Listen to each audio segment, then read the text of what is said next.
Welcome in, everybody, once again to an episode of Overreaction here on the Overreaction Buffalo Sports Network. We are presented by FanDuel, and look who we found.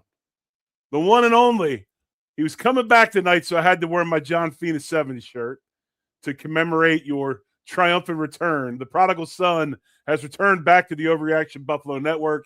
He is John Fina. What's going on, John, man? What's going on? Oh, I thought you were pulling out my return from Alaska, Jerry. What's going on? I spent 6 days in Alaska. That's awesome. Fishing. That's awesome. Out in the ocean, on the river. It's beautiful. This has always been a bucket list for me. You know me. I mean, how many times have we had conversations about fishing? Yeah. Right. But I'm not a big fisherman, but a trip with the guys out to Alaska, it was phenomenal. The beautiful part about Fina, though, I'm going to say this. You say that about fishing. You're not a big fisherman, but the beautiful part about you is if you are a fisherman, you make sure Fina is your friend, because when you bring it home, Fina's going to cook it up. It's going to be right. So I'm waiting for that invitation, but go ahead. Continue. So it's interesting you say that, because they're like, all right, I hear you can cook. You're going to be cooking on the trip. And I'm like, oh, man. Jerry, we had 2 hot plates and the world's worst grill. I mean, and I still turned it out pretty good. I'm a little proud of myself for that, actually. Sure you did. And by the way, I got to hang out with Northern Dutch. Yeah, I saw that, man. I saw the picture. What was that? How'd you two rendezvous, man? Well, he literally lives within a couple of miles of the I say resort, but these were cabins in the woods. He lives right around the corner. Yeah. So old Dutchy came by for dinner twice. Well, not dinner, but cocktails on the veranda, if you will, which is a bunch of middle-aged, overweight guys sitting on plastic chairs hoping they don't collapse while we drink beer. It was epic, man. It was. What is the beer of Alaska? What is the beer of choice? Oh, we were drinking an Alaskan red, amber. Right. It was pretty good, and I had to have a couple of IPAs laying around. And then one of the guys on our trip is just a huge old-fashioned fan, so he brought his smoking kit for the bourbon, the whole bit. And so every night, we'd get showered up, hanging out on the patio and just drinking, listening to tunes, and a few guys smoking cigars, and it was glorious. So obviously, the weather was cool, bro. And the weather was cool. So obviously, you're up in Alaska. Training camp starts. Bruno Fina starts his first training camp ever. We can get to some of that later, but just kind of, everybody talks about camp starting, and obviously everybody's excited. Everybody's commenting on this, that, and the other, and so looks amazing. Blah, blah, blah, blah. You and I both know, John, camp starts tomorrow, really. Because what happens tomorrow? The pads go on, okay? And we all know this. Padded practices, that's when camp really starts. And just maybe some of the things, obviously, I don't know, that you remember, or, that we both remember, or what you're looking for as we head to this week of camp. And obviously, we put the pads on. Yeah, I mean, I don't know what you remember from Kansas City when you arrived there, but I was scared. I didn't know what was going to happen. I didn't know what was going on. And it delivered too. I mean, these were the very best of the best. And whatever you say, anybody on any of these rosters right now, they are the best of the best at this job, and not everybody can make it. And I for me, I just always had that overwhelming pressure, just the way I was raised. Like, I got to be as good as I can as soon as I can. I can't wait. This whole process has to speed up, and it just didn't speed up. I was getting clobbered left and right. What about you? I remember the same thing. I mean, we're going into training camp, and I don't know, it's kind of weird. Like, you went to Fredonia your first year, and Fredonia's, it's about, I don't know the word I want to use for Fredonia. It's a quaint town, right? It's a fine town. It's nice. Very well, but very good. You're still close enough to Buffalo that when, we had games or whatever, we piled in the car and flew, drove back to your house or wherever you're staying. And, you got back in the car and drove down in the morning or whatever. But you were close enough to Buffalo to have that out. My first training camp was in River Falls, Wisconsin. We were in the Cheese League. Wow. So we flew from Kansas City to Minneapolis, St. Paul.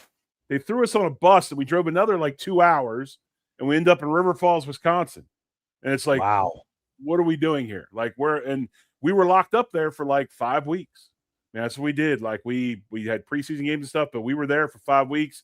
And Marty Ball was full pads twice a day, almost 3 hours a day. And it just made me appreciate and God bless the man. God bless him. I know you've probably seen this, but happy birthday to our man, Marvelous Marv. Now 101. 101. And I just wanted to say that going through a Schottenheimer camp and a Jerry Glanville camp made me realize just how much of a wonderful coach and man that Marv Levy was when I got to Buffalo. So thank you, Coach. Happy birthday. I think happy birthday, Marv Levy. Jerry, you got that spot on. Like the difference between what you guys did in Kansas City or Wisconsin and what we did in Buffalo, even at that time, was just a stark contrast. Like we heard horror stories in Buffalo from guys that would come through and be like, oh man, you don't want to be with the Chiefs for training camp. You're just going to get killed.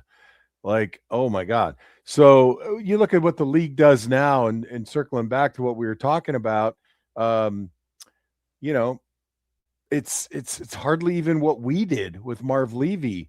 But camp doesn't even start until the pads come out. I don't remember a whole bunch of T-shirts and shorts before we started going at it. Maybe one walkthrough or something. But, overall, I think it's probably a good thing, just to health and wellness of the players. The equipment's better even than when we played. And we're terrible podcasters, right? Because we can't, you and I, find something and make a huge big deal out of something that was going on in shorts and T-shirts. Right. We're just kind of like, hold on. Don't get excited. Right. I can make a big deal out of everybody else making a big deal out of it, going, guys, you don't even understand. Like, I appreciate the differences. Say, like, for instance, what Jim Leonard's doing with the defense. And you can start to see some of the intricacies of what he's got going on, especially how his linebackers are working, those types of things. It was interesting to see the interior defensive line when they first came out in their base front. It was Dwayne Carter that started at nose guard, right? It wasn't Deion Walker. So there was like things like that you can look at and take something out of it. But as far as, man, this guy's amazing, he's going to tear it up this year. In pads, no. And without pads, no. And what's wild about it, camp this year, John, and you know this, usually the camp All-Americans, the camp Pro Bowlers, everybody has them. They're the training camp Pro Bowl guys that go out there and just go wild. Yep. That usually happens with no pads, and it's usually the defense. You'd expect, the defense comes out, they're running, you can't do it. Yeah, but you can't block anybody because you have no pads on. But the reason I bring that up, John, and your kind of thoughts on this, obviously, with Joe Brady still being here, still running this offense, it seems anyway early on while Jim Leonard's installing his new defense that the offense is much further along at this point in camp than the offense normally would be. Yeah, thank God for that, right? I mean, Joe Brady's going to bring some things in that he had last year, but with the new OC, everybody has their own identity.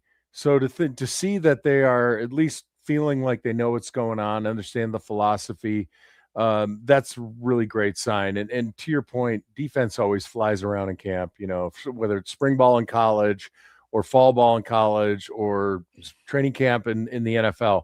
The defense always looks better at the outset because they have fewer responsibilities, fewer things to learn. It's all, first nature rather than second nature, stuff you're doing on offense. And, I think if you got really excited about something and you posted like, oh man, Caleb Elamzor, he's going to compete because of this, you'd get a text from me. I'd be like, Yuri Ostrowski. Oh man, go look in the mirror, bro. You can't even look at yourself after that. No, it's the one that I saw today that I was quite humorous, or and I'm not picking on anybody, believe me, I'm not, and I get it, but maybe I am, I don't know. But it's just like, have you seen, Landon Jackson looks like a brick what house. I mean, Landon Jackson is strapped, he's 280 some pounds now, whatever, and you look at him and he is a man. and it's like, crazy 2026 season uploading. And it's like, yo, dude, let's rephrase this. But John, I have to say, I think you froze up. So if you can hear me, you need to go ahead and reboot your internet as we move along here on the show. But today it is the Overreaction Buffalo Sunday show, which will be the post-game show eventually. And once we go post-game, then Monday nights, myself and John will have what's called the aftermath. So myself and John, and we're hoping that Zig Fracassi from the NFL, Sirius NFL XM network is with us, and the three of us will kind of go over the weekend, just kind of where we think we are and all that stuff. And then Tuesday, hopefully, we'll have On the Beat once again. And then Wednesday night, we will have a show, myself, Joe Miller, and John once again, where we'll break down, we'll kind of start looking at the week that is and preview the week's game as we go along. Then Dan Freddy, Mafia Bets on Thursdays. Anthony Marino is on, Dan Freddy's on Fridays. Best Pod Available is on Thursdays. And I believe Anthony Marino then again is on Saturdays. So we got a lot coming at you content-wise here on the Overreaction Buffalo Sports Network, presented by FanDuel. And speaking of FanDuel, the Buffalo Bills are minus 130 to win their division and plus 1,000 to win the Super Bowl this year. Those odds brought to you by FanDuel as always. So, no, lots going on. Obviously, John was with us. He'll come back on once he reboots. But training camp is in full swing.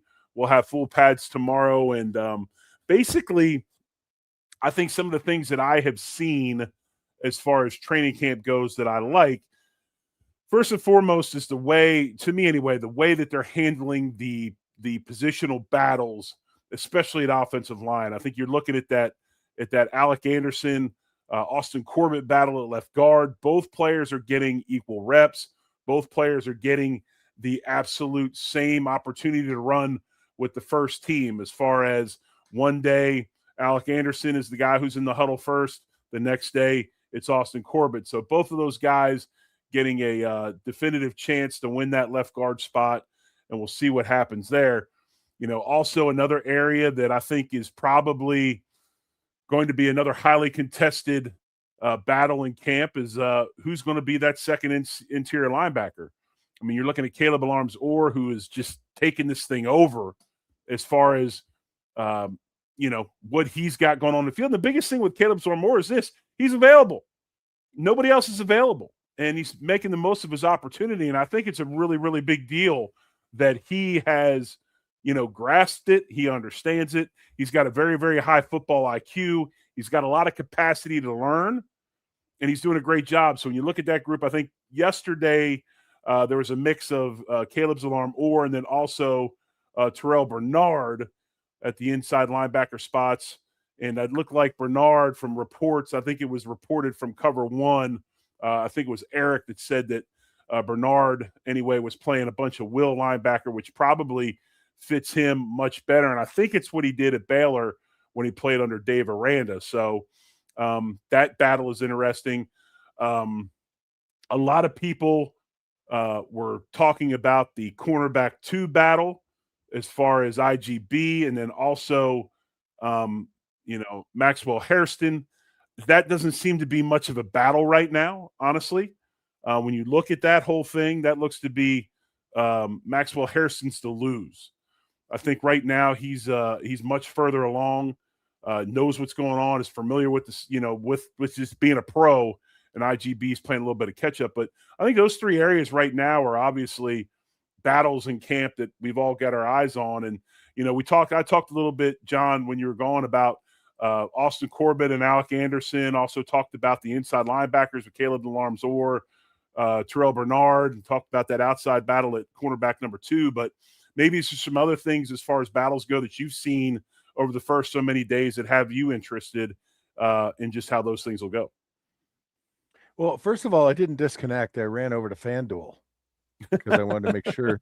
I wanted to make sure that everybody knew that right now that the Bills are plus 1,000 odds for winning the Super Bowl. Exactly. So if you are going to place that wager, place it at FanDuel and get the best odds you can get.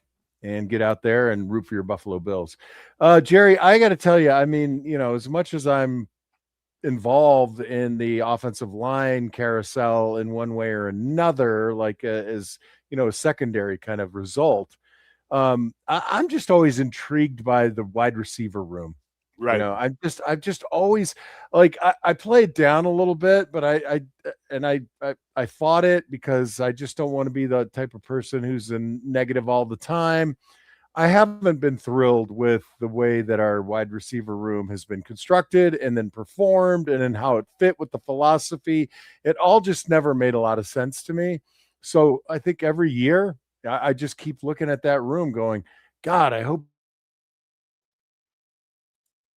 that somebody in there is just ends up the guy, even though nobody thought they were all that great kind of stuff, Oh, I get it. I hear what you're saying. And I think those guys have a So lot to prove. I think, yeah, I think those guys have a lot to prove. A guy like Joshua Palmer who hasn't been able to stay healthy and all those different things. But let's go to the comments. We got a super chat. Buffalo Truther, we appreciate you very, very much. He says, John and Jerry and John, love your show or love your game. Was there a particular moment as a young player where you realized you could definitely play in the NFL? I'll never forget that 95 wildcard game versus Miami, 350 yards rushing. John? Yeah, I think the moment for me was well after training camp. And then finally, when I got into a game with, that the Bills were head in and Will Wolford was on the sideline, and I actually got to play some football against some pretty good players. A lot of times when you're losing, your first team stays in on defense and offense, especially if it's close enough. So, I kind of felt like, holy cow, I'm picking this up. The first thing for me was we didn't run any kind of offense like anything in Buffalo. So it took me a good, it was pretty easy offense, Jerry, but there's some intricate parts to the pass protection. So you could pick it up in about a week, but then for it to become second nature, it takes about a month really when you're just a young buck like we were. So yeah, I'd say about first 3-4 games of the season when I finally got some reps in there. Buffalo Truther, thank you so much for the super chat. Jerry, tell me, when did you believe that you or did you always think you didn't believe you didn't belong there, so you kept fighting to stay relevant? Oh, there's a little bit of that psychology, but no, I think my biggest deal was when obviously we got thrown in, myself and Mike Devlin got thrown into that Miami game down in Miami on Sunday night when we ended up beating the Dolphins, and we had that crazy game. Andre Reed made that like tip catch across the middle, I think it was. I mean, we ended up winning that game, got game balls, and it's like, yo, man, this is awesome. And you come back to Buffalo and you still maybe have a little bit of doubt. And then the next week you line up against some guy named John Randall and another guy named Henry Thomas in the Minnesota Vikings. And you get through that game without just looking like an absolute fool. And I'm like, we didn't know they were Hall of Famers back then, but didn't know John Randall was, but had kind of an idea that maybe he was, and knew the type of player he was just by all the videos we saw as kids and, all the things he did. But, got out of that game pretty much unscathed. And then at that point was kind of like, yeah, maybe I can do this. So I think that's probably the biggest thing. And for me anyway, like, Miami had good players. I'm not putting them down. I mean, but they were nondescript, right? I mean, it wasn't like we were playing against, whatever. I mean, these are guys in the league. They're great football players, but you go get somebody like John Randall, and then all of a sudden it's like, yo, it's a different deal. Yeah, it's a different deal. So it was good. But anyway, thanks, Buffalo Truther. Roasters. Yeah, appreciate you. Yeah. I think it just kind of dovetailing to my experience. I didn't have to start my rookie year, thank God, right? It would have been an epic fail. But then going into my second year, taking over that role at left tackle, the pressure was crazy from everybody in the room, outside the room. Just like I just felt this enormous pressure to succeed. And that it could work both ways, but I think it really kind of pushed me along. But pretty wild, man. Pretty wild. Yeah, it was definitely, but it's good times. Good times for all these kids. Well, let me ask you this, man. Well, let me ask you this, because obviously, and it's something. And so a lot of people tune in to hear this stuff, and obviously, we know that Bruno is on the football team right now. Bruno Fina, your son, is playing as an offensive lineman, and I text with Bruno that's quite a bit. Texted with him the other day. Had a chance to work with him before his senior season, just real proud of him and what he's doing. But knowing what you know, is there anything? Have you had the powwow moments or, hey son, let's go take a ride, and you end up someone you end up on a Lemon Lime Mountain or whatever that is in Tucson, and you're looking out over the city spans, and you have this conversation about what he's getting ready to do. I mean, seriously, I think that's a lot of people are interested in this whole dynamic of how does this work. I mean, with a son now that's living the life that you led at one time. Yeah, I think it's just a little bit further over the top than what you and I did with our kids in college football, because we were constantly the sounding board. Like, we got all the talk, we did all the coaching on the outside, and just the mental aspect, the spiritual aspect, the physical aspect of all of it, right? The mental aspect, the mental toughness aspect over and over and over again, and that's just what we do as football dads that have played. And this is an extension of that, but I think that the thing that is, I wouldn't say gives me anxiety, but I think Bruno understands this is, it's not college. You don't get to come back next year. This is hopefully not the end, and you're busting your butt just as an independent contractor to get an opportunity to say, keep me for another week, especially if you're, on the practice squad or wherever you are. So that's the kind of thing that we have light conversation about. Like, look, you go out there, be as loose as you can, go after everything as hard as you can. But in your mind, the process is this. You're going to be cut and brought back, cut and claimed, or, depending on how the roster shakes down. And you don't have that information. Nobody does. Right. And that's kind of the hardest part, I think. No, I think so. I think a big part of it is people don't understand the difference between college football and pro football is in college, you got 100 guys, right?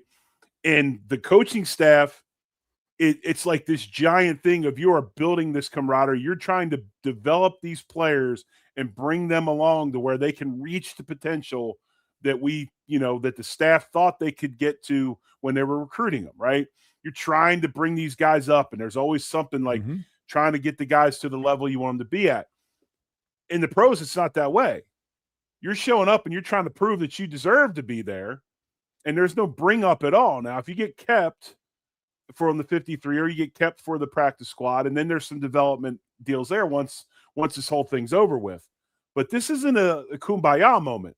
These are people fighting for jobs. This is adult stuff, right? And I think that's what people don't get. Yep. Like, oh, just come on up, and because of, pedigree or whatever, history, everything will be fine. And it just doesn't work that way. I mean, that's the biggest thing with pro football. It's like, I remember telling somebody this the other day. I mean, you know how it was when we used to be in the locker room. You wouldn't make friends with anybody for at least till week 2 or week 3. Because, I mean, how many times do we have the whole deal where they make the final cut down and dudes are like, yeah, I'm going to get an apartment. And we're like, no, you don't want to do that yet. And then the next morning, the guy shows up and says, oh, yeah, by the way, we claimed this dude off of waivers from the Browns. Totally right about it. Cut, right? And I've kind of right. And I've kind of alluded to that a little bit with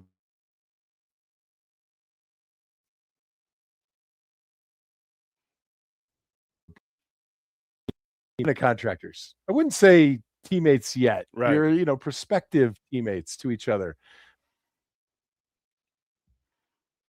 But it's just it is cold and hard and very concise. There is not a lot of gray area. The only gray area, you get cut, we'll bring you back if you clear waivers. And that's it. That you get 24 hours of gray area when you're a young guy trying to make it in the NFL. And that's just a hard thing after spending 6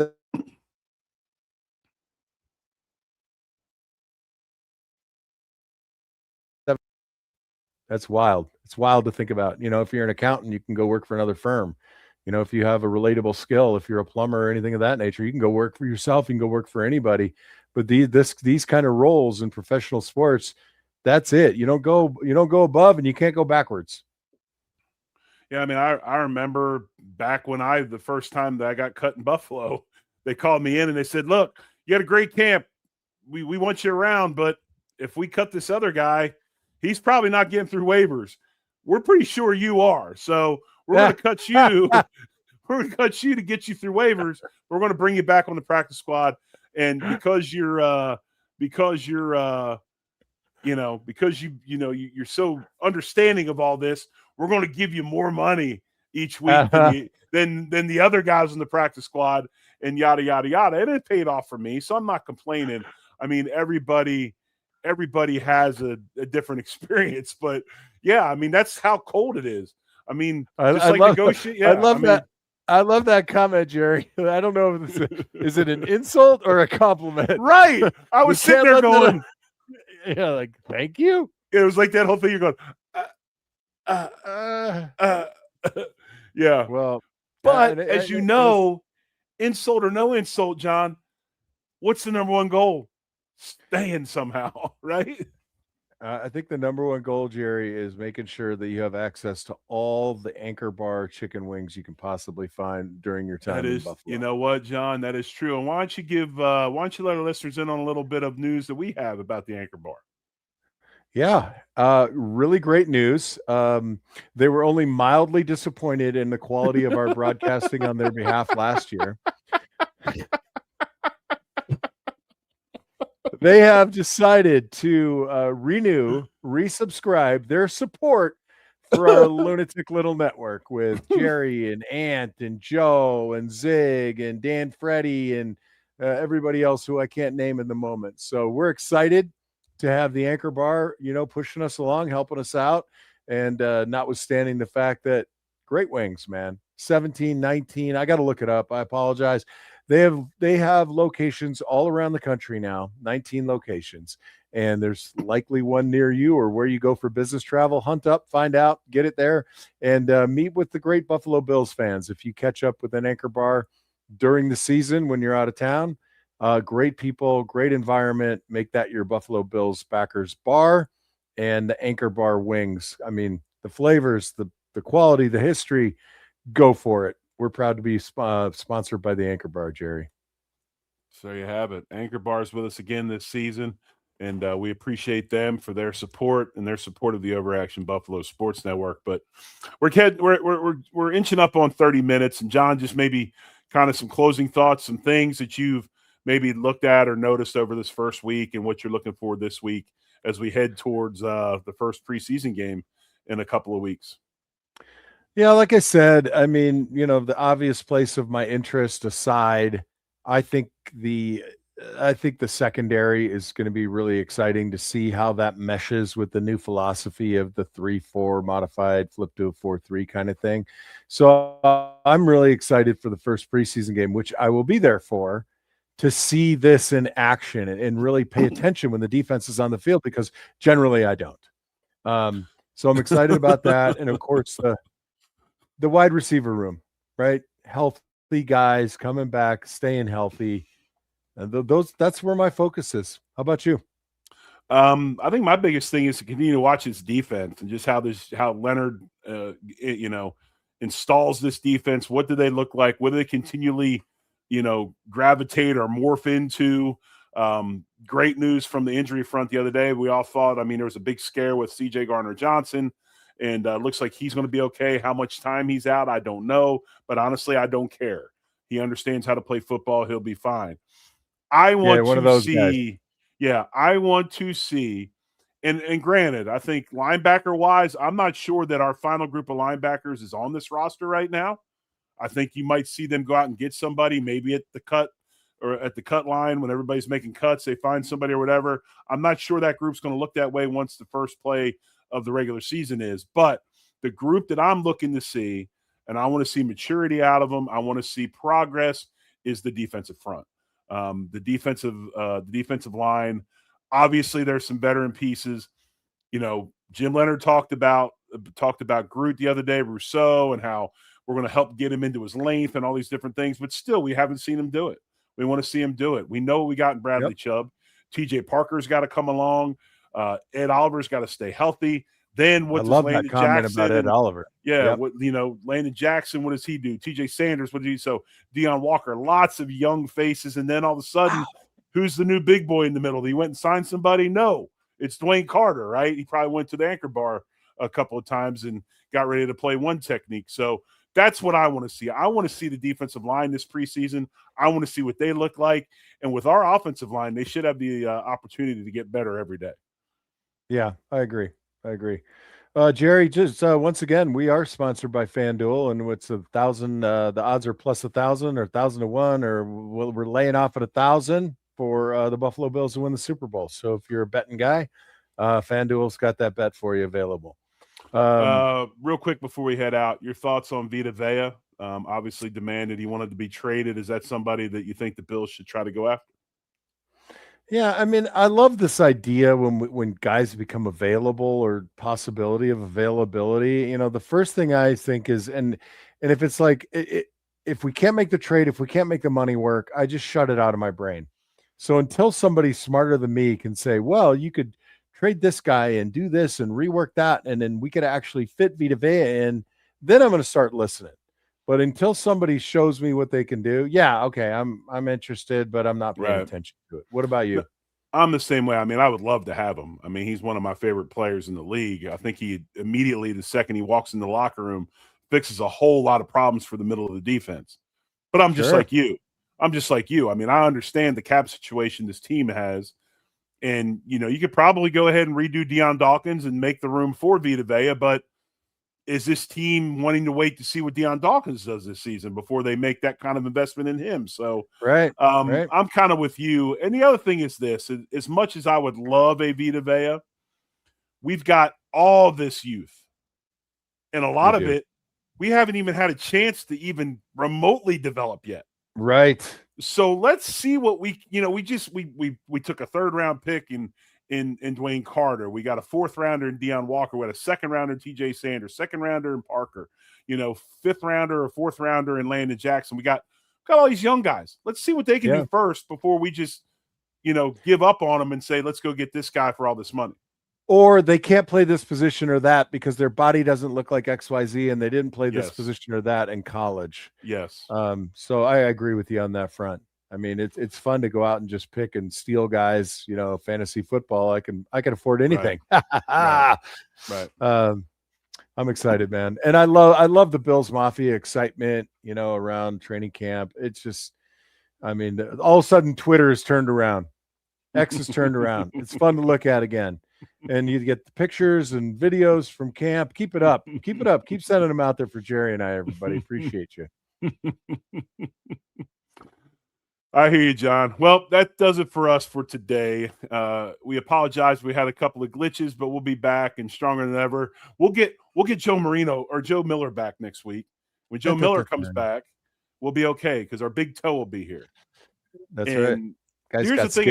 Here's the thing about Joe Miller that we love. And this is the reason why we're going to do what we're doing as far as, we've kind of learned, I think we're more like Thanos than we want to give credit to, the three of us. We kind of, when we bring all the Infinity Stones together, it's a good thing. So we want to make sure we do as many shows together as we possibly can. That's what we're going to do Monday nights, Wednesday nights, and then also post games as well. So you got three opportunities to see us during the week. So have at it.